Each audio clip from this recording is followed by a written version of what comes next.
Right. अच्छा sir, सैनिमा की बात हो रही है, अभी मैंने कुछ साल पहले सुना था कि आपने फिल्म थी नामूस, उसको दोबारा से बनाने का इरादा किया था, कि आप उसको दोबारा प्रोड्यूस जी हाँ, करेंगे। उसमें उसमें कई हैं। एक तो मैं वाले साहब की, अगर हमें वक्त मिला तो सोच रहे हैं कि अपने वालिद का जो पंजाबी खेल है, अखियां, which is remarkable piece of literature, जो कि पंजाबी जुबान का पहला ड्रामा, उससे पहले ड्रामा मौजूद नहीं है। कहानी है, किस्से हैं, रवायतें हैं, लेकिन ड्रामा, ओरिजिनल ड्रामा जो है मॉडर्न, ये पंजाबी का पहला खेल है। ये वेरियस यूनिवर्सिटीज में पढ़ाया जाता है, चंडीगढ़ में भी पढ़ाया जाता है, अमृतसर में भी पढ़ाया जाता है। तो ये मैं प्ले जो है, इसको मैंने कन्वर्ट किया है, इसके ऊपर काम किया है, to make it into a film. और इस वक्त पंजाबी सिनेमा का एक रेनेसांस हो रहा है, खास तौर पे जो हमारे हिंदुस्तान में जो हमारी सिख बरादरी है, और खास तौर पे जो कनेडियन सिख हैं जिन्होंने इसमें बड़ा इंटरेस्ट लिया है, और हम्म। उनकी कई फिल्में जो मैंने देखी, कई तो बड़ी, मतलब उनको इस काबिल भी नहीं है कि उनके बारे में बात की जाए। ये मैं नाम नहीं लेना चाहता, बुरा लगता है, दोस्त हैं वो भी हम्म। जो बना रहे बिल्कुल। हैं। लेकिन चंद फिल्में जो मैंने देखी हैं, और मुझे आई फील वेरी प्राउड कि हमारी जुबान में, मेरी मादरी जुबान में ये चीज निकल के आई सामने। एक फिल्म थी जो मैंने देखी, कॉल्ड अंग्रेज। एक फिल्म मैंने देखी जिसका नाम बम्बू काट था, बम्बू काट। और फिर एक पिक्चर थी Rabb Da Radio. I really love these concept. छोटे छोटे स्क्रिप्ट थे, बड़ी खूबसूरत तरीके से, खास तौर पे Rabb Da Radio, very simple, very very simple play, film, but beautiful. And I think time will come when cinema will become very intimate, और cinema will become very intricate, you know, हम्म। हम्म। कि उसका जो विजुअल है, उसका जो इम्पैक्ट है इस वक्त, उस पे काम हो रहा है। कि हम्म। आप हॉल में जब बैठे हो तो आप छोटे से हो जाएं, देख के यूं करके, कि what the hell is this. Hmm. So लेकिन दूसरा सिनेमा है जो आपको रिलैक्स करता है, which is more like very close to theatre, because theatre का जो इंसान के साथ राबता है, जो बिल्कुल बहुत वो है क्लोज राबता, यू नो हम्म। किस तरह एक्सप्लेन करूँ, हाँ, एनीवेज, वो इंटीमेट है। तो हम्म। इस वक्त हमें इंटीमेट सिनेमा की भी जरूरत है। हम्म। हमें इस वक्त, हाँ, larger than life cinema exist करता है, हमारे बच्चे, हमारी यूथ उसको एंजॉय कर रही है, they should make it, it's difficult, but how the technology has made you do these things। कि वो दौर था जब हम फिल्म बना रहे थे कि यार वो स्क्रीन ही हो जाए। किधर थी स्क्रीन, हमारी स्क्रीन तो, मेरे तो जहन में था कि मेरा शॉट ये जो हो रहा है, ये विजुअली लगेगा कैसे, और ये किस तरीके से एडिट होके, because I am a professional editor also जी, I learn the craft of editing when I was acting. Anyways, so yeah, सही। तो अखियां और नामूस, तो नामूस का आपने कहा था कि Namus अगले is a साल। beautiful, beautiful story. Namus is a great story. And Akhiyan is remarkable. Akhiyan is powerful. Akhiyan to opened up doors, and Akhiyan was like a volcano, जब ये पहली दफा रेडियो के ऊपर नशर हुआ, I think it was late 30s, जब ये अच्छा। 40 में या 41 में, इसकी हम्म। पहली जो थी बेगम, वो कामनी कौशल थी। और हम्म। इसके पहले बहादुर जो के लीड, जो के रोमांटिक लीड हैं, वो ओम प्रकाश थे। हाँ हाँ। और ये वॉइस ऑफ इंडिया से रिले हुआ था, दिल्ली से, दिल्ली से अच्छा। ये ऑनर लिया था। और ये तारीख है रेडियो की कि ये वाली जो प्रोडक्शन है, ये पतरस बुखारी साहब तक रीजनल डायरेक्टर्स थे वहां पे। हम्म। तो उन्होंने इस खेल को नेशनल हुकअप पे भेजा था। अच्छा। हालांकि नेशनल हुकअप पे सिर्फ अंग्रेजी या उर्दू जुबान में, या मेन जो नेशनल लैंग्वेजेस थी, ये प्रोविंशियल लैंग्वेज थी। तो हम्म। प्रोविंशियल लैंग्वेज में पहली दफा ये हुआ कि आपने इस ड्रामे को ऑन एयर भेजा फॉर द नेशनल हुकअप। हम्म। और फिर ये कोई 14-15 दफा ये री री री रिले हुआ।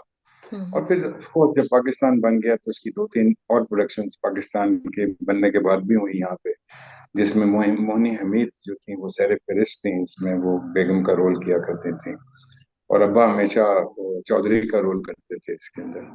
It's a hmm. Great story, it's a wonderful story. I feel that this story should be told hmm. Because उस टाइम पे हम आज विमेन लिबरेशन और इन चीजों की बात करते हैं, फ्रीडम ऑफ हम्म। विमेन, उनके राइट्स हैं, उनकी चीजें हैं। ये पिक्चर जो है ये बड़े ही पावरफुल तरीके से औरत के बारे में बात करता है। हम्म। मेरे बाप के तमाम ड्रामों में औरत बड़ी पावरफुल है, हम्म। वो हम्म। बर्लिन से पढ़ के आए थे, और उन थर्टीज में कोई थिएटर या फिल्म पढ़ने नहीं जाता था, हम्म। लेकिन वो कुछ और पढ़ने गए थे, लेकिन हादसाती तौर पे इसमें भी चले गए। He hmm. Went to Heidelberg to study philosophy, hmm. and denying his father, who had sent him to study in Oxford, to study law. But उनका एक इंसिडेंट हुआ वहां पे, उनका जो बरसर था जिनसे वो अपनी स्टाइपेंड लेने जाते थे, जो हम्म। लाहौर, जो पाकिस्तान से उधर भेजा जाता था फैमिली के थ्रू, तो कुछ ऐसा हुआ कि उसने इनको गाली दे दी। हम्म। ये वाकया है 1921 का। हम्म। तो वर्ल्ड वॉर वन अभी खत्म हुई थी, उसने कह दिया, you Indian dog shut up. तो हम्म। इसके ऊपर हॉकी खेल के आए थे, हाथ में हॉकी थी, इंडियन डॉग वाला बर्दाश्त नहीं कर सके, तो उन्होंने उनकी पिटाई कर दी हम्म। अपनी हॉकी स्टिक से। तो आप अंग्रेज की हुकूमत में, अंग्रेज के दौर में एक महकूम ब्राउन मैन ये नहीं कर सकता था। हम्म। उसके बाद उनको दौड़ना पड़ा, with a case registered against him for attempt of murder, hmm. which my grandfather fought, because मेरा मेरा दादा भी बैरिस्टर एट लॉ था।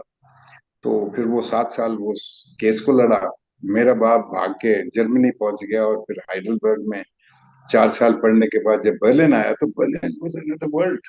हम्म। Germans had lost world war one, but hmm. इसको हम गोल्डन ट्वेंटीज कहते हैं, वो गोल्डन ट्वेंटीज हैपन हो रहा था बर्लिन के अंदर। And hmm. He was fascinated by this very concept of the theatre when he went and saw. तो फिर वो अपनी स्पीच पॉलिश करने के लिए, कि सिर्फ स्पीच क्राफ्ट के लेसन्स लेने के लिए वो चले गए। उसके इसकी बैकग्राउंड है, क्योंकि हम्म। जब he was growing up in India, my father was totally fascinated by मौलाना मोहम्मद अली जौहर। हम्म। अब मेरे दादा जो थे वो पॉलिटिकली इन्वॉल्व थे उस टाइम पे। He was the first secretary general Muslim league Punjab, अच्छा। बैरिस्टर पीर ताजुद्दीन। तो मौलाना से बड़े ताल्लुकात थे दादा के भी, और वो घर भी आते थे। और मेरा बाप जो है वो अलामा इकबाल जो है वो मेरे बाप के चाचे की तरह थे या ताए की तरह थे, क्योंकि Allama was a very close friend of my grandfather. Hmm. Both of them were class fellows also in government college. तो मेरे अब्बे के ऊपर ये दो शख्सियात का बड़ा एक इम्प्रेशन था। हम्म। अलामा की गुड़ती मैं समझता हूँ लेके वो फिलोसफी पढ़ने गए, बिकॉज वो उसी यूनिवर्सिटी में गए जिधर अलामा साहब ने पढ़ाई की थी, हम्म। हाइडलबर्ग में। हम्म। दूसरा था मौलाना मोहम्मद अली जौहर की जो स्पीच थी ना, क्राफ्ट जो उनका था, उसके अंदर ये मौलाना की पार्टी में ज्वाइन होके वो जो आगे मेला गर्म करने वाले बच्चे होते हैं, इनमें से एक थे मेरे वालिद मेला गर्म करने के लिए। बिकॉज हम्म। मौलाना ने हमको गोद ले लिया था ऑलमोस्ट, बिकॉज उनके दोस्त का बेटा था। उसने हम्म। सब कुछ छोड़ के अंग्रेज के खिलाफ वो जो स्पीचेस चल रही थी, खिलाफत मूवमेंट जो हो रही थी, उसका हिस्सा थे। हम्म। तो बैकग्राउंड यही भी नहीं कि उनको स्पीच क्राफ्ट सीखने गए, ड्रामे के लिए नहीं, hmm. For political oratory, for public oratory. Hmm. तो वो करते करते ही used to say, I do not know when I went into this beautiful world of drama. Hmm. Max Reinhardt उनके उस्ताद हुए। मार्क्स राइनहार्ट को अगर आज हम देखते हैं तो वो दुनिया के मॉडर्न यूरोपियन थिएटर जिसको हम कहते हैं उसके बानी में से हैं, हम्म। जो बर्तोल ब्रेख्त के उस्ताद थे। और ब्रेख्त मेरे बाप ने ब्रेख्त के साथ भी काम किया वहां पे बर्लिन एंसाम्बल में, और ऊफा स्टूडियोज में भी काम किया। डॉक्टर कैलिगरीज कैबिनेट एक पिक्चर है जो पहली फुल लेंथ फिल्म बनी थी, जो कि ऊफा स्टूडियोज में बर्लिन में बनी थी। मेरा बाप ट्रॉली पुशर था उसके ऊपर एज ए ट्रेनी। हम्म। और he saw people like Fritz Lang. Fritz Lang is the man who made the first science fiction film. Hmm. So he used to stand behind him and watch what he was doing with this at that time in the 20s. हम्म तो वो शायद वापस कभी भी ना आते, क्योंकि एक दुनिया थी वहां पे उनकी, जिधर उन्होंने सीखा। एक बीवी बीवी थी, शादी कर ली थी, एक उनकी बेटी थी, हमारी सबसे बड़ी बहन, स्टेप सिस्टर मार्सिया। तो हिटलर पावर में आ गए। हम्म तो नाजी जिस वक्त पावर में आए तो प्रॉब्लम शुरू हुए, बिकॉज मेरे वालिद जो थे वो ब्रिटिश डोमेन से थे, हिंदुस्तान से थे। तो दूसरा ये हुआ कि एक हमारे पॉलिटिकल लीडर थे सुभाष चंद्र बोस साहब। हम्म सुभाष चंद्र बोस जो है, he had joined Hitler during world war 2। हम्म और उन्होंने रिक्वेस्ट की थी कि हमें एक रेडियो प्रोग्राम शुरू करना है जो कि उर्दू में आप वॉइस ऑफ बर्लिन से लॉन्च कराएं इंडिया के अंदर। अच्छा तो उन्होंने जब ढूंढना शुरू किया तो वहां पे उस टाइम पे सिर्फ मेरे वालिद थे जो ऐसे थे जो हिंदुस्तान से थे और जो ड्रामा और इन चीजों में इन्वॉल्व थे। तो वो पकड़ लिए गए अब्बा, उनको गस्टापो उठा के ले गया। ओ और फिर उन्होंने उनको थोड़ा दिन रखा अपने पास, और 2 दिन के बाद कहा कि चलिए आपको घर ले जा रहे हैं, कोई टाई शाई बदल लें, कमीज बदल लें, आपकी मीटिंग है वॉलमार्ट में।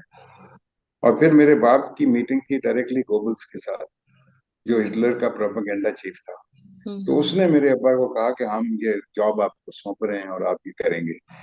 अब वहां पे ऐसी सिचुएशन थी that you could not refuse the proposition like that from Goebbels. तो हम्म मेरे वालिद ने कुछ 2-3 महीने तो गुजारे, लेकिन उसके बाद वो स्केप करके जल्दी से, because he hmm hated Nazis. Hmm and वो स्केप किए, गाड़ी के बूट में छुप के ऑस्ट्रिया उनके दोस्त लेकर आ गए। बीवी बेटी छोड़ के आना पड़ा, क्योंकि अगर वो भी चल पड़ते तो निगाहें गस्टापो की पड़ जाती उनपे। और वो क्या कहते हैं कि लौट के बुद्धू घर को आए, हमारे वालिद। तो ही केम बैक होम। उनके दादा हम्म उनको यही कहते थे, हमारे जो परदादा हैं, कि लौट के बुद्धू घर को आए। तो उनके लिए थिएटर और फिल्म एक ऐसा कोई काम नहीं था जो कि हमारे खानदान में। तो लॉ था, पढ़ाई थी, लिखाई थी। मेरे परदादा उसी कॉलेज से थे जिधर मैं गया। मैं गवर्नमेंट कॉलेज लाहौर में 1967 में गया, और मेरे परदादा 1868 में उसी कॉलेज से ग्रेजुएट किए। हम्म मैं 100 साल बाद उनके उसी कॉलेज में गया। एनीवे, तो हमारे अब्बा जब वापस आए, ये 30s का दौर था, and he was trained by the finest in the world at that time.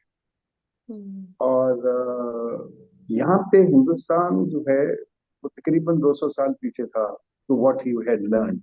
Hmm and writer he became because he wanted to teach कि भाई ये फॉर्म्स हैं, जिस तरह राजो न्याज है, beautiful play, a man and a woman.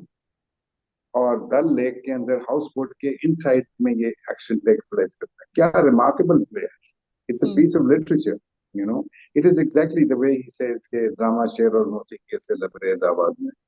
हम्म तो हम तो इन चीजों को देख के, ये सारा महसूस करके, ये एहसास लेके बड़े हुए। हम्म आज 71 साल की उम्र में मैं सोचता हूँ कि मैं चुप करके आंखें बंद करके मैं काम किए जा रहा हूँ, क्योंकि आई एंजॉय माई वर्क। बुरा है, पैड़ा है, महंगा है, चिबा है, मैं ये सोचने की कोशिश नहीं करता। हम्म क्योंकि अगर ये मैं कोशिश करनी शुरू कर दूंगी तो मैं फ्रस्ट्रेट हो जाऊंगा, मुझे गुस्सा चढ़ेगा, जो एक जमाने में बहुत चढ़ा करता था। हम्म तो शांत रहने के लिए अपनी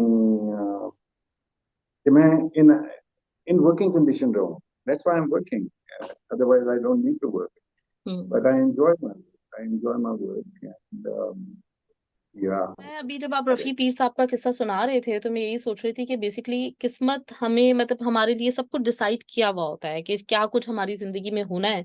और डेफिनेटली पाकिस्तानी इंडस्ट्री को रफी पीर साहब का नाम मिलना था, उसके बाद फिर आप लोगों का शोबिस में आना, और माशाल्लाह से सब लोगों ने, आपके बड़े भाई ने जैसे आपने बताया थिएटर का बहुत काम किया है, आपके पूरे बहन भाई जो है वो शोबिस की फील्ड से किसी ना किसी तरह से वाबस्ता रहे।